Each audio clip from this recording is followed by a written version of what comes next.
চট্টগ্রাম বিশ্ববিদ্যালয় কেন্দ্রীয় ছাত্র সংসদ চাকসু নির্বাচনে চূড়ান্ত প্রার্থী তালিকা প্রকাশ করেছে নির্বাচন কমিশন। এতে কেন্দ্রীয় সংসদের ২৬টি পদে ৪১৫ জন এবং হল সংসদে ৪৯৩ জন প্রার্থী প্রতিদ্বন্দ্বিতা করবেন।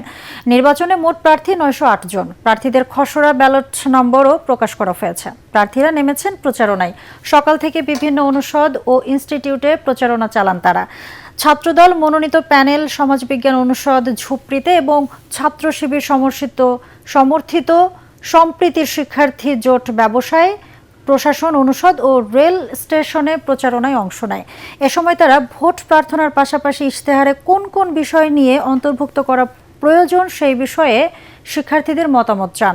এদিকে নির্বাচনে প্রস্তুতির অংশ হিসেবে আইন শৃঙ্খলা বাহিনী ও প্রশাসনের সাথে বৈঠক করেছে বিশ্ববিদ্যালয়ের কর্তৃপক্ষ। আগামী 15ই অক্টোবর অনুষ্ঠিত হবে চাকসু নির্বাচন। ৩৫ বছর পর অনুষ্ঠিতব্য নির্বাচনে মোট ভোটার সংখ্যা ২৭,৫২১ জন। সর্বশেষ ১৯৯০ সালে অনুষ্ঠিত হয় চাকসু নির্বাচন।